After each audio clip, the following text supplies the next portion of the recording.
Hey yo, what's good? What's going on, everyone, everywhere? Welcome back to another video, man.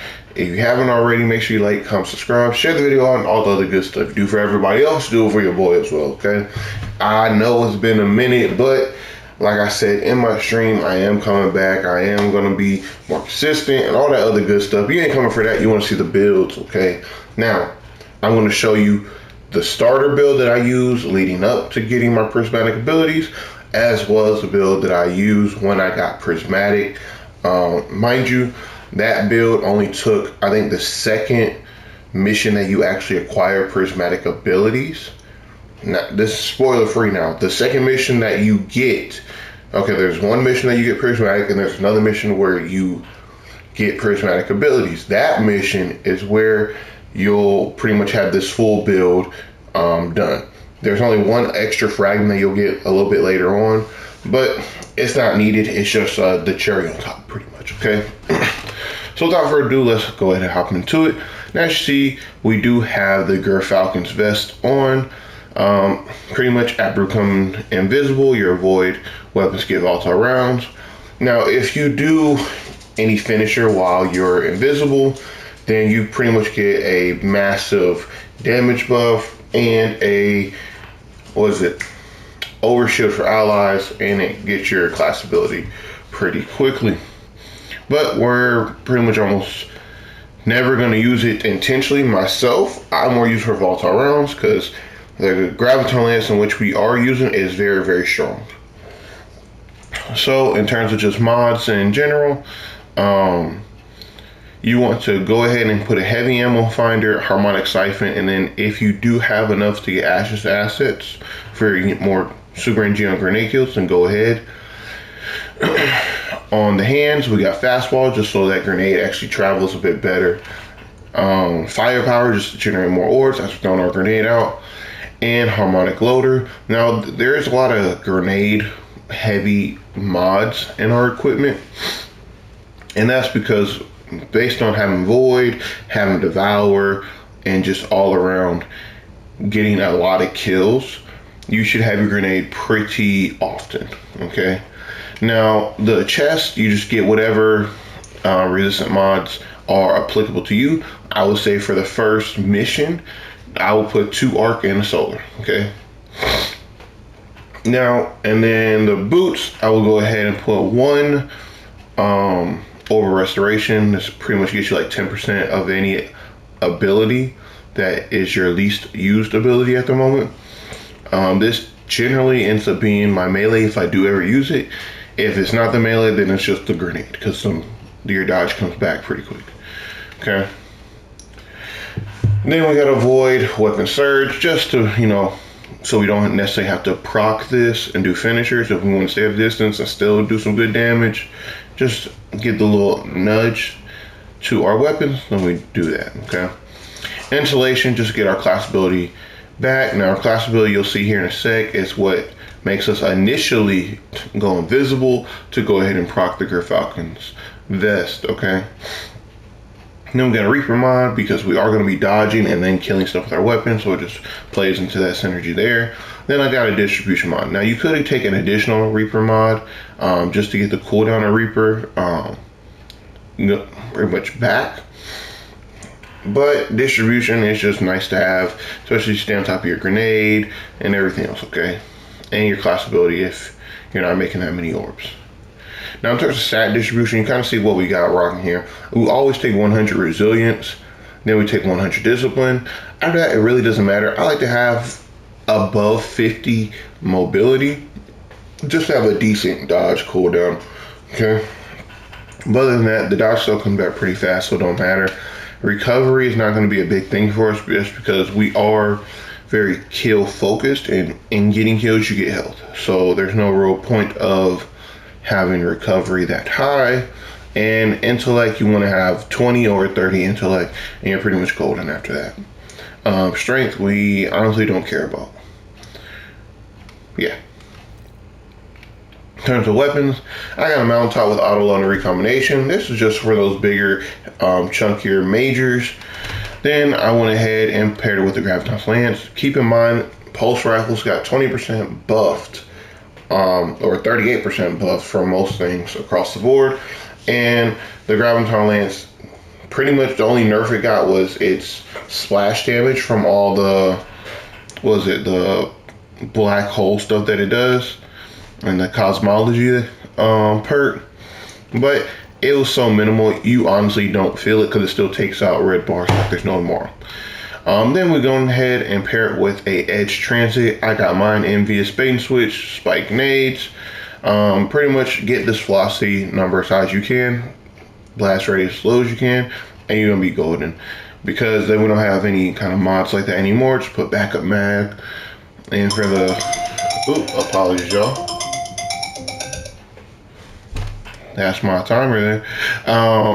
And for the mod here, we choose Quick Axe Sling just because we are using it as a one-off. Shoot it and go on about our day.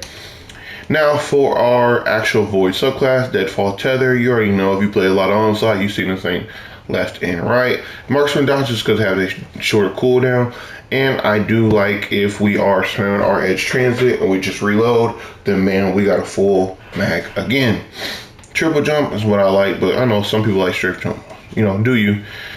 Snare Bomb is only one available, and Vortex Grenade because it's the best one. Okay. Now we do use Vanishing Step, which, like I said before, our dodge makes us invisible, and we use Styles Executioner, which plays beautifully well with our Gerfalcon's Vest, defeating a Volatile because we make Volatile on our weapon, grants invisibility and True Sight. The whole melee attack is going to be more for Prismatic, not for this one. So, yeah. Now, in terms of our actual fragments, Exo Persistence, so we have more invisibility, longer invisibility, longer Devour, for which we take it for.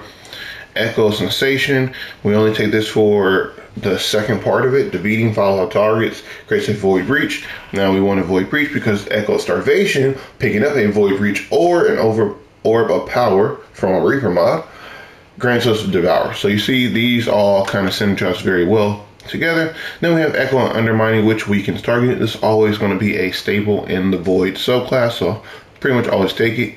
And if you read here, where? Oh, it's on the other piece here. Yeah. This one. The Styles Executioner to being a weakened enemy from a grenade as well. Also grants invisibility. So it's just another way to get us invisibility as well. Now that is pretty much the build I was using as soon as I loaded into the legendary campaign. I was doing this with ease. Like, this was cake. I tried a couple other things, and this just was not as good as those things were not as good as just using this build right here. This is over reliable, everybody knows. Now the Prismatic build I went ahead and got together. It's pretty much this. I did use the Navigator. You're not required to use Navigator at all. I only really used it for the Woven Mail, occasionally the Severing. But I really want to use it for the Catalyst here. I was trying to just get that up. Actually, we're at 53% now, so yay. But I was only really using it for that. If you do have the Catalyst for it, the grapple tangle point that you do create is going to be pretty good, pretty strong. So I would say that's a plus. But other than that, just honestly, you can go ahead and put on a Rufus Fury. You can put on the Rocket Sidearm as soon as you get it. I think because you do get it within the campaign after a couple missions. So there's that. Even this area denial frame, which is sick. Because like the Word of Coil and Witherhoard had a baby. This is it, the Lost Signal. Absolutely insane. Really just anything. It's very much so a free slot. And if you do need to go ahead and want to put Shotgun here and run something else like the Indebted Kindness, then go ahead, by all means, do it. Then I still have my Edge Transit with Envious Bait and Switch, Spike Nades, and pretty much you're not really going to need anything else besides that. I never replaced the Heavy. I've only ever took this shotgun off and just put this one on. And use Red Death in the very last mission, where you're kind of like fighting, I don't want to give no spoilers, fighting the boss. But yeah. Then in terms of our exotic, we are going to be rocking the Liar's Handshake. You'll see here in a sec why. We are going to be using arc melees and stuff like that. Stat distribution, 100 resilience, 100 discipline. I like to have 50 recovery just in case if I'm not really doing the whole melee thing. And then, 20 to 40 intellect is fine. 40 strength and 30 mobility. Those are honestly don't really matter. I'll say your main priority and precedence, see how I merge them together, is resilience, discipline, and then just make sure you have at least 20 or 30 intellect. After that, it really doesn't matter. Okay, that's how strong this is. It's a great day to be a hunter, man. I'm gonna let you know right now. Pretty much, if you're familiar with anything of Arc Hunter, we're doing the same thing. Hands-on, dynamo, and harmonic siphon. So what I did, I have 2 heavy-handed mods, and then I have impact induction just to get our grenade back based on all of our melees that we are doing. Resistances depending on what you're doing and what enemies you're facing.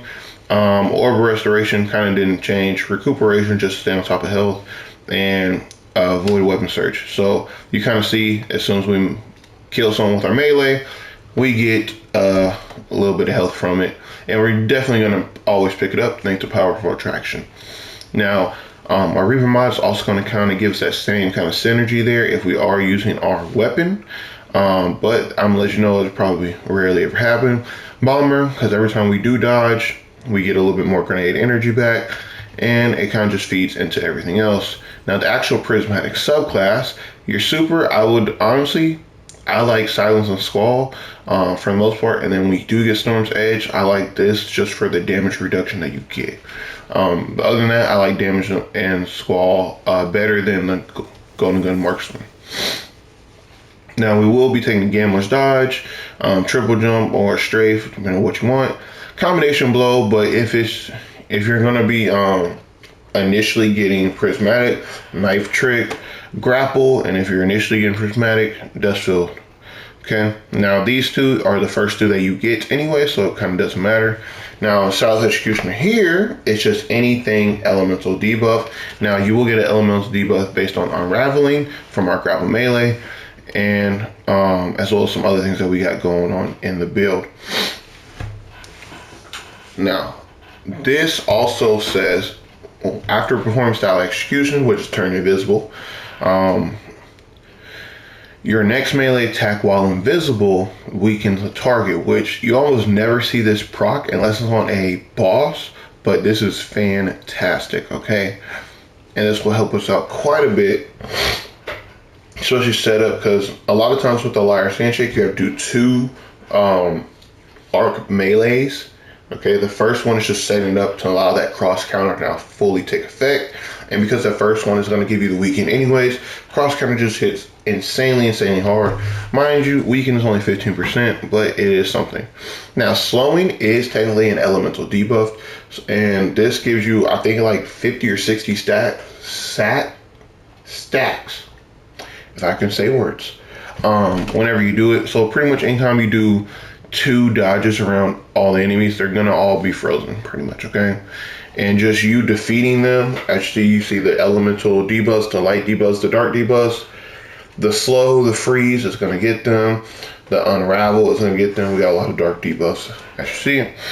And yeah, so these kind of synergize very well together, especially with the Grapple Melee and everything else. But in terms of our actual fragment, Faucet Protections, or we always want to run because we need as much help as we can get as a hunter. Faucet of Hope is what we got currently in case you do mess something up with your whole melee dodge, Arc Hunter wannabe self.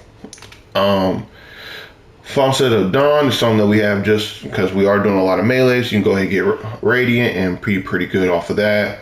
Faucet of Courage, pretty much because we're inflicting so much dark debuffs with our slow, with our unravel, our light abilities, i.e. combination blow, it's just going to hit harder. It's very nice. And then picking up Faucet of Purpose, picking up Overpower, grants us one of the nice things to have, which for our case is going to be Frost Armor. Based on type of your equipped super, since we are having a stasis one, it's going to give us Frost Armor, more damage reduction that's second top of faucet protection. Now I will say I went ahead and changed our faucet to Hope just because I almost never used it, and I went ahead and put on, which you get this fragment later, Faucet of Blessing, just because we are doing so many melee final blows. This is going to be the cherry on top.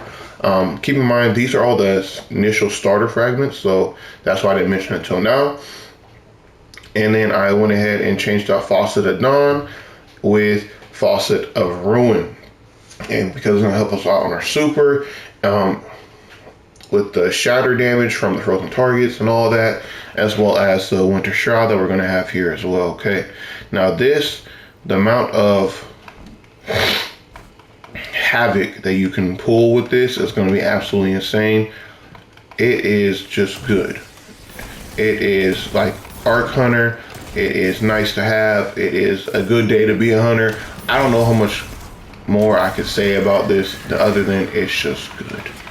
Okay, it's nice to be able to do legendary content and not be like the weakest class out there. So thank you, Bungie, for finally making Hunter acceptable. Alright, but now we have enough and we have all our abilities back. Let me show you what we're doing. You see everything is slowed. We got that, we turn invisible. Bam, they all blow up from that shatter. And it's just going to be nice. You turn invisible, so it's like you have Assassin's Cowl on. Even when you don't, we're going to get amplified because of combination blow. And if you don't know how we're getting our dodge back, if you actually read combination blow, I had to read this. Defeating targets with this ability also fully refunds our class ability energy. It is full 100 and restores a small amount of health. Now, Liar's Handshake also restores a small amount of health, okay? And those two are pretty potent. That's why I said this Faucet of Blessing is just a cherry on top to trigger health regen. And it's just a nice build overall. So that is pretty much the build for you. You really don't need anything else besides these two. It's going to be very strong, very effective. Even if you think, oh, I can't get close to these enemies because of this or that, just go ahead and start your thing. Get your combination blow up to ×3, and then any kind of big chunky enemy you are dealing with, I would say like these wizards, right? Let's say you're dealing with them. I'm gonna switch to my shotgun. Bam, that hit 59,000 some change, but I have hit like 73,000 a few times in the actual legendary campaign with, you know, being under leveled and all that. So yeah, that's pretty much it. Without further ado, you make sure you like, comment, subscribe, share the video out, and let me know any more builds or combinations that you want me to try, want me to do, and are looking at, okay? And with that being said, peace and shalom.